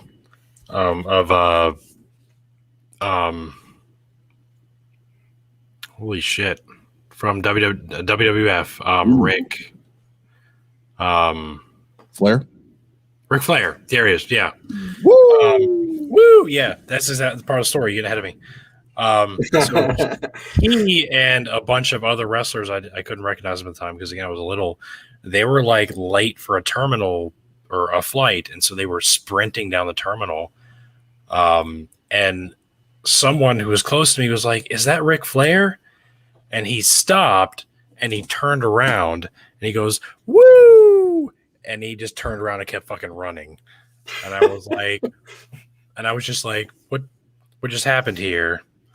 But yeah, like he took that split second because I guess they were obviously late for their flight for the next gig. But yeah, that was pretty funny. I was like, I met Ric Flair. At the time, I didn't really understand who Ric Flair was. Like I kind of did. And then later in life, when I got more into like WWF, I was like, That's the one that I saw at that terminal that one time when I was little. Holy shit. Yeah. So fun stuff. Oh, Yeah, man. Rick is real and raw, like real life. Like Yeah, what like he he's is what you get. Like he's the whole woo the what was he always say? Oh no, I forgot it. But he always has this little saying, and he does this little strut, and I do the strut perfect. yeah, his little like strut. My brother at his wedding reception, he made me do the Ric Flair strut. Oh, really? He was like, "You have to do the Ric Flair strut." Oh, that's fun. Oh man. Oh man. Now I'm third wheeling it over here. Wrestling was not my thing. It was my thing for like I would so all right. I wish it was my thing. That's one of the things I like. I wanted to watch it as a kid, but growing up in a conservative Christian household, my mom was like, "No violence." I was super into wrestling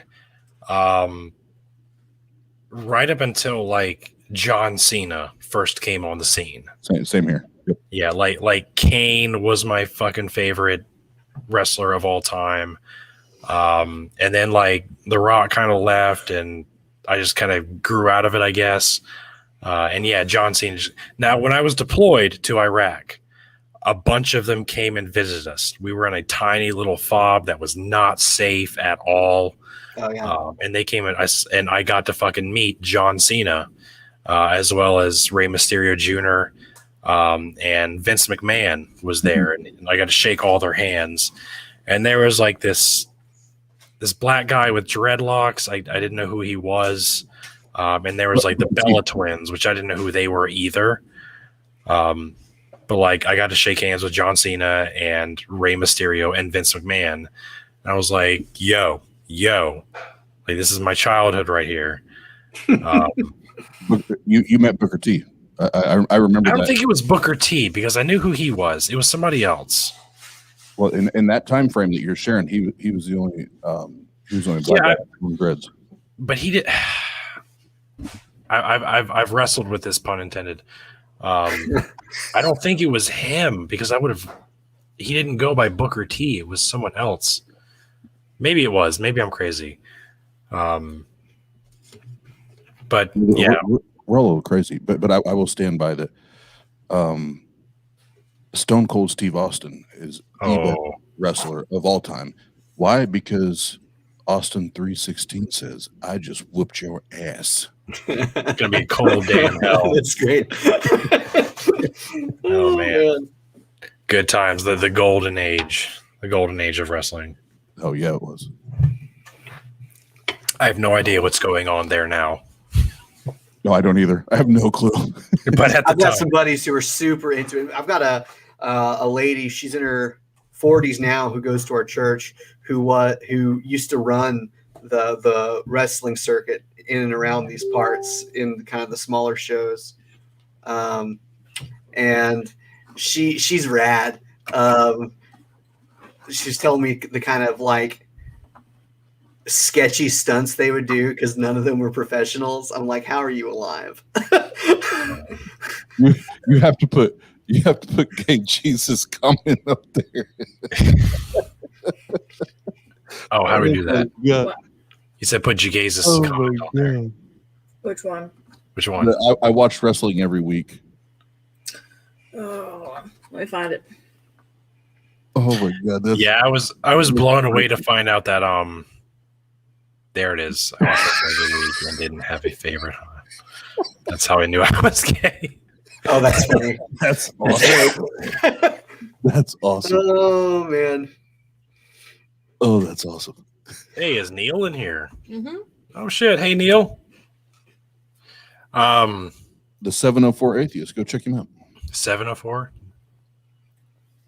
So, Close enough. Man, I was about to go back to religious discussion. I need to not do that.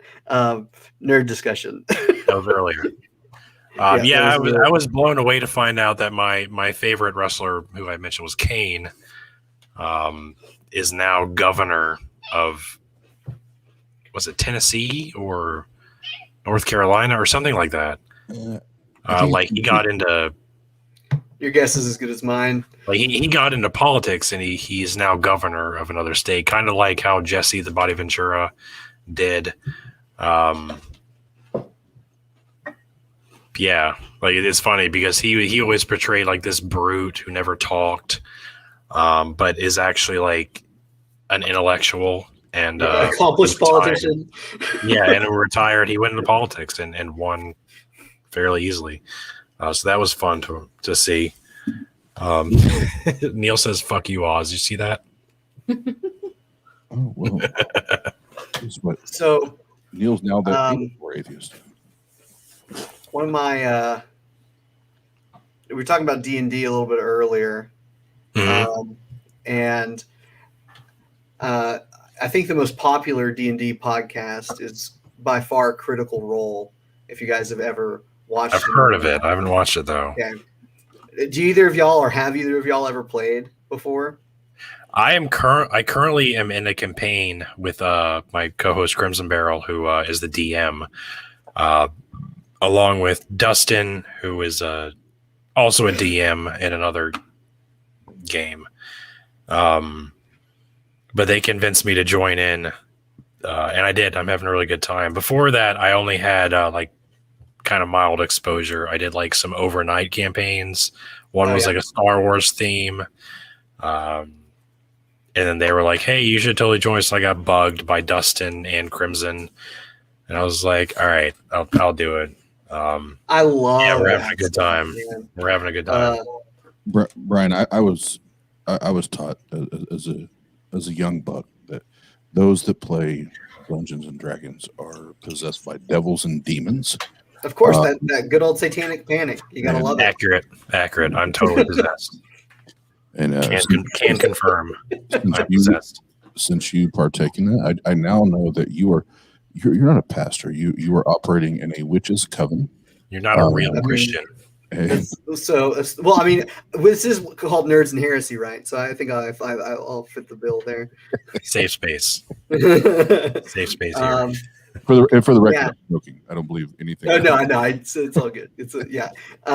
Well, and I've actually got somebody who's coming to my church now who back in I think like the 70s they kicked him out for playing Dungeons and Dragons. The same church did.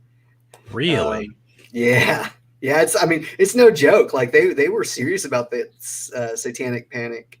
Oh yeah, there's a friend of mine. I didn't know what it was, and then I went home talking about my friends and I when I stayed the night last weekend. We were playing Ouija board, and my mom lost her shit. And it was, "You will not go back to that house. That house is full of devils. We're going to anoint the doors with oil. We're going to pray." And I'm like, "It was a board game, Ma." Like, what? It's only as powerful as you make it. What the hell? I mean, like nothing happened. I'm still here. I've been asked a few times my opinions on Ouija boards. I'm like, there have been several studies where everyone is blindfolded, and what they spell out is complete gibberish. So, yeah. Well, and so I saw a few things about chat about D&D stuff and getting into it. The best way to get into it, if you've never really done it, is to watch like a podcast and like see what it's about, because it's super fun. It's like collaborative storytelling, and if you've never done it before and you're watching, it's really not that hard to get into. And basically everybody who I have played with is like, new players, absolutely, we'll put you in. Yeah, they're Dean's really are super open. excited for new players. Yes. Our last guest on the show was a Real Old Scratch, who's TikTok Satan, and he is actually a science fiction author, and he wrote a few books based off of his D&D campaigns because he's also a DM, and he basically took a lot of what happened in his sessions and turned them into novels. That's rad. I would have never even thought of that. Yeah, so there's some really fun things that happen. Dustin pointed out I poisoned somebody in our last session. Yeah, it was good times. I bring the pain in our campaign. And everybody that just listened, if you're currently a Christian, everything Brian just described to you is exactly how they lure you into the occult. And get you brainwashed, thinking it's okay, children. It's okay. Until your life turns to shit. Oh man. All right. Cool. I think we're at a good point right now. Is there any questions we want to take before we close things out here in the chat or what have you? What was the first class you took that you had to rethink everything? Ooh. First class that made you rethink everything. First class that made you rethink. So one of my first, I talked about my overnight campaigns earlier. I did a Star Wars theme campaign, and one of our players, he like disabled. He was a sniper, like he was a sniper of some kind, and we were fighting, and I was a Jedi, or I was a Sith, I think. No, I was a Jedi. And he disabled gravity, which led everybody to float, and then he started shooting people. And I was like, you better make sure you roll high. There was no reason to disable gravity. Now everybody's floating, and you're shooting, which means hitting your target is even harder. And if you miss, you're going to put a hole in the side of the ship, and we're all going to get sucked out, and we're all going to die, and this campaign's going to end. So at that point, I realized, like, yeah, you got to be careful about some of the decisions you make, because they can have some pretty big. And maybe I'm not an expert in physics, but wouldn't it, like, the recoil of the gun knock you That made you rethink everything across the room? Wouldn't it? Somebody who's better at physics could tell me that. So, like, if you're in a weightless environment, the recoil of a gun. Oh shit! I'm so confused. I totally misunderstood the question. Sorry. Go ahead, Brian. Finish what you're saying, and I'll correct myself. Somebody. I'm not a physics person, so someone would have to. Because I'm thinking in a weightless environment, if you shoot a gun, right? Wouldn't the recoil of the gun send you backwards? It would. It exactly would, which would make your shot less accurate. Yeah, it's a terrible idea. Yeah. But the actual question from Jeth was, what was the first class you took that had you rethink everything? I thought we were still talking about D&D when he asked that, but apparently he was talking about. Oh, got you. That's cool. Class. I see the overlap. Yeah, you get it. You get it. I'm not crazy. At least not in this instance. As far as religious studies, my first class was like Intro to New Testament, I think it was. And that's a class where they were like, forget everything you ever learned about the Bible from church. Because when I went into Bible college, again, I had been in church for 10 years. I was very dedicated. I was acknowledged by elders in my church as being more knowledgeable than my peers, who were like PKs and MKs at the time. And they were like, God has a call to ministry on your life. And so I went into Bible college thinking I was the shit. I was like, I know the Bible better than anybody else. So this is going to be no problem. And then they went and like, yeah, forget everything you've ever learned. Which that absolutely turned out to be true. So I was very humbled in that moment. So I'd say that was a big turning point in me, because even at that time I was like, I don't need to forget everything. I know what I'm talking about. And they were like, hey, did you know we have no idea who wrote the Gospels? And I was like, what? Yep. So yeah, that was a big turning point for me. So sorry for misreading that question. I'm still in D&D mindset. Yeah. For me, my deconstruction happened before school when I was just reading. Yeah. And like when I was raised devout from birth.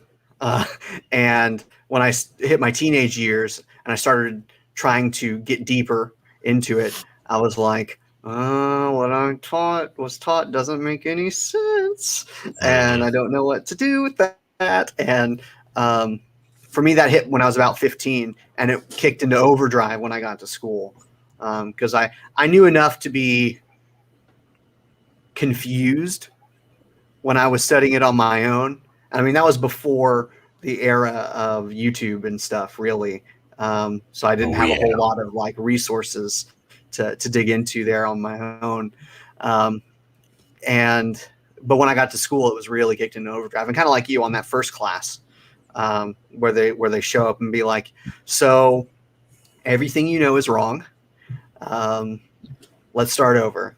And yeah, for me, that was a big moment. Yeah, it's a pretty common theme in Bible college. All right, we're reaching wait, what's this? You're fine. Keep talking. Okay. Yeah, we're getting close to the 2-hour mark. We got people who need to go to bed, namely myself. But this was a lot of fun. Thank you very much, Brian, for coming on. I look forward to seeing more of you in the future. You got a lot of good things to say. I appreciate hearing. Let's hear your plugs one more time before we sign out of here. And then, Oz, I'll let you do the same. So where are you at? Sure. We're going to find you, Brian. What you got going on? Yeah, so you can find me at Thinking Christian on TikTok. You can find the church website if you wanted to see, like, how does this person who has maybe a not so literal Word of God kind of perspective on the Bible, how do they preach the Bible? What does that sound like? You can find that on wilbargerstreetchurch.org. And we'd love to see you there. If you're in our area, and you can find kind of all the information there, we'd love to have you stop by too. It's we're a place for people who maybe don't necessarily fit into the traditional Christian idea, but are still looking for something spiritual. We welcome those kinds of people, and so that's kind of all I've got going on. Cool. All right. Oz, I'm sure most people are familiar with who you are, but for the few who don't know, who have been living under a rock all this time, let us know what you got going on. If you're living under a rock, please call 911. First and foremost, we want to make sure you're safe. Again, Captain, thanks for inviting me to be the co-host tonight. I've had a great time. And Brian, thanks for a great conversation. I love these conversations, especially when they can be, be direct, but also be fun and informative and all that. I do value that and appreciate that. So I want to say thank you to you as well. And as far as me, I'll keep it brief. Tart.live. Go to Tart.live. TART.live. It has the link tree, everything you need to know, want to know about Tart is going to be there. And we love to have these conversations. Actually, Dadpool was a part of an absolutely amazing conversation last night on our channel. And we love to chop it up. And that's all I'll say for now. I'll save time. Cool. Yeah, go ahead and check out the Atheist Roundtable or the Atheist Network group on YouTube. Yeah, like Oz said, we had a very good conversation with someone who claims to have met Jesus and spoke with him. He was a very decent guy, and we had a very good conversation about that. But there's some good things happen over there. You can see me on there from time to time. But other than that, thank you guys in the chat. You guys have been fun. Thanks for those of you on live on my Talk. Thanks for hanging out with us. And here in the near future, we have some pretty big thing planned. I don't want to spoil too much, but we got some fun things coming down the pipes. So definitely stay tuned. And I'm not good at ending shows, so we're just going to end it. Thanks, guys. Sounds good. Thanks for having me. Thanks again, Brian. This was fun. Thanks, Oz. Yeah, absolutely. Catch y'all later.